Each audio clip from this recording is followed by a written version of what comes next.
maashaallah idaati gaafa kanaan dura si dhukkubee mana akamaa cifte sana ulfa ofirraa baafte kajaan sun sobaa miti agartee nu eeguma sagalee kan ka'e agarree yaaboo si amanne malee jalqaba barii ganniin dhiiruma biraa udheexin seene nu nama guddaadha ganniin nama kabajaa qabu inni si eegne garuu namumaati beektaa bakka kabajattee eedu booda bakka wayitti agartaa saniifuu sun rakkoon qabu maa kan keeti maatu nu gashinu baga goote garuu gaafa gartee diqaalaa ofirraa baaftan gadi baatanii nu gargaaraa gizee jettan saalfadhaa obboleeyyan hudduu tan teessan san isintu itti bashannane gizee san itti bashannantanii gizee ulfa fuutanii rimayni garaa keessaa sin gabbee nutti gadi baatanii maa nutti iyyitannu nu si waliin waa takka maal gareenu waa takka na gareenu wallaahi nu kunoo amma eegasii ka sagaleen duubaan dhuftee amma immoo sagalee kaaddii barteesse tiyyaa miti ani saalfadhu wallaahi ana makkanatti akka amantaa tiyyaatiin waan amantaan tiyyattiin na hayyameen kakadhee sagaleen sun akka tantee taate siifan mirkaneessa.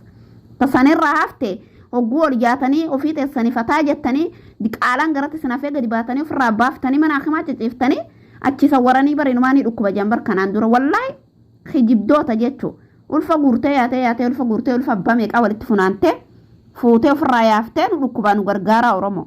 Rabbi sinaafitu lafarraa bada haywaaniin jechuun kun waan darbee garuu siin sagalee kaadutu waa mara nu yaadachiise malee waan darbe wanni siin goote hundinuu darbe ka gaafni ishiin na dhukoo jettee darbe ka ishiin iyyite sun darbe hundinuu darbe garuu sagalee kaaduu ishii. Oromootu gurri abbaa hibboodha jedha. Yaa rabbi kiyya namaan osoo waa jechuun duratti anaan hoo maal jedhinu laata jennee of ilaallee gaariidha.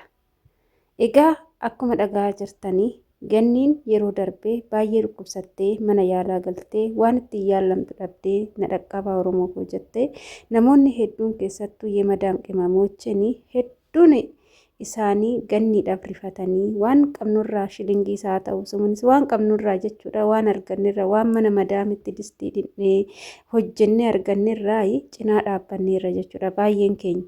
Garuu haa ta'u immoo wantoonni amma odeeffamaa jiran kun dhugaa yoo ta'e baay'ee nama gaddisiisa. Ani garuu amanuus hin danda'u jechuudha. Garuu namoota hedduutu wal harkaa fuudhee waan kanarratti dubbachaa jira. Waan kanarratti haasa'aa jira jechuudha. Egaan isaatii kanarratti wanta darbe tokko irrattis dubbachuun gaariin ta'u. Garuu haa ta'uuti immoo wanta kana akka addisii godhataniiti. Sagalee wayiitiiti sagalee sanas keessaa galchuu hin barbaanne sagaleen taanedha. Sagalee badaadha jechuudha. Kanattas sagalee kana qofa isinii fide sagaleen kun an akka kootti shamara waan ta'eef naaf gaariin ta'u jechuudha. Innaa shamarran keenya biyyaa ba'uun biyya ormaatitti baqachuun nama tokko wajjin yookaan immoo dhiira tokko wajjin maraachuuf dhiira tokko wajjin waa tokko gochuuf miti jechuudha. Ilmi dhiiraa sariidha dabarsee nama kenna. Ati guyyaa sanitti sitti fakkaate yookaan maallaqaan attaallalamanii yookaan waan tokkoon attaallalamanii ilma dhiiraa bira gahuun tokko jira. Garuu haa ta'u inni immoo iyyuu boolla namaa qofforaa jechuudha. Shamarran keenya asirratti kan tokko ilmi namaa tokko bilxiin namarraa barataa gowwaan immoo wanti tokko yoo irra gahe ofiisaatirraa barata jechuudha.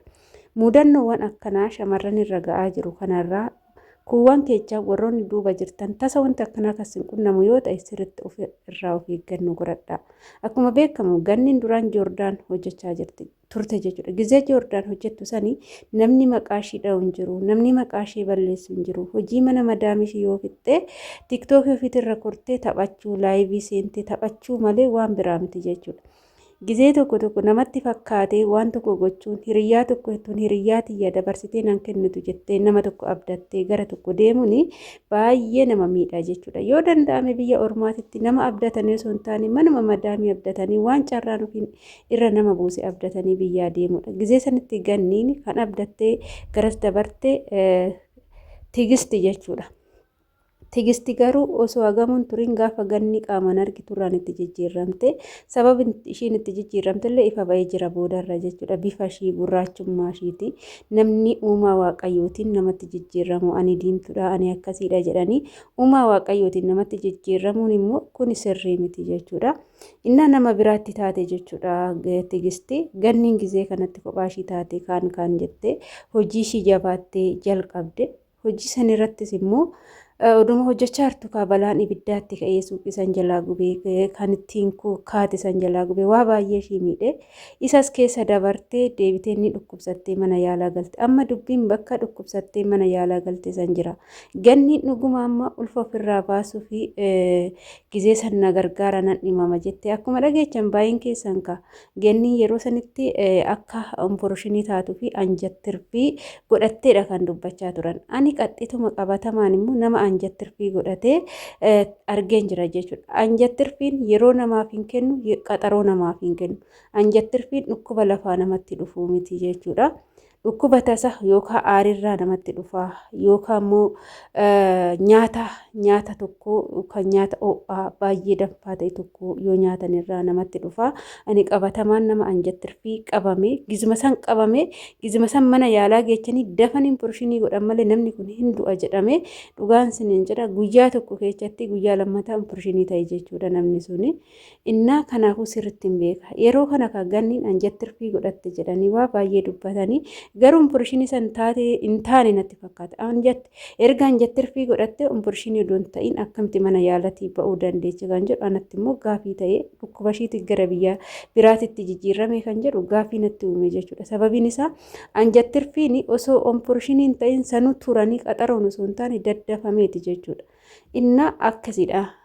Maaliif waanan argeerraa jechuudha dhukkuba kana qaxxituma argee nama keenya keessa wanti kun mudatee waanan argeefi jechuudha. Kanaadha hordoftoota kiyya inni biraammoo dhuguma ulfa ofirraa baasuu fi kana gootes kan jedhu anattis gaafidha sagalicha sanis irra deddeebi'ee dhaggeeffadhani ganni natti fakkaanne garuu ani hin beeku jechuudha waan hin beekne tokko irratti hin faradu dhuguma sagalee ishiitis jedhee hin faradu jechuudha garuu wanta darbe tokkoon wanta irraanfatame tokkoon kaasanii wanta ture tokko kaasanii wanta darbe tokko kaasanii nama sawwaqqasuu sirriidha kan jedhudha jechuudha. Warroonni wanta darbe kana kaan guurtanii kaanas guduuftanii kaanachi guduuftanii olii gadooftanii akka feetes taatu akka feetes ishiin guyyaa san darbeera dhimamtus dhuguma ulfa ofirraa baastus guyyaan sun darbeera dogongora ishiitirraa barattee deebitee jirti. Warroonni jireenya namaa keessa seentanii jireenya kan nama kanaanatu jiraachuu qaba jettanii waa'ee namaa haasoftanii jechuudha.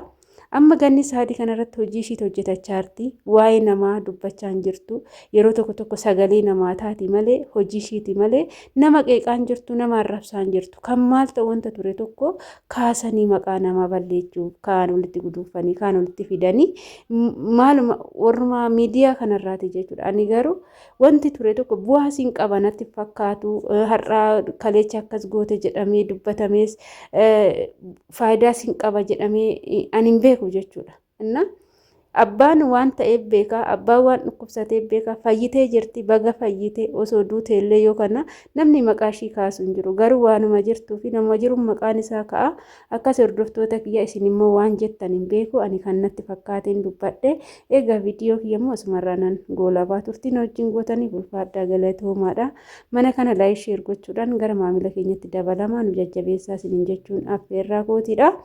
Egaa obboloota koo namni dogongora ofiitirraa isin barataa dogongora namaatirraa isin barata barumsa namaa ta'a jechuudha.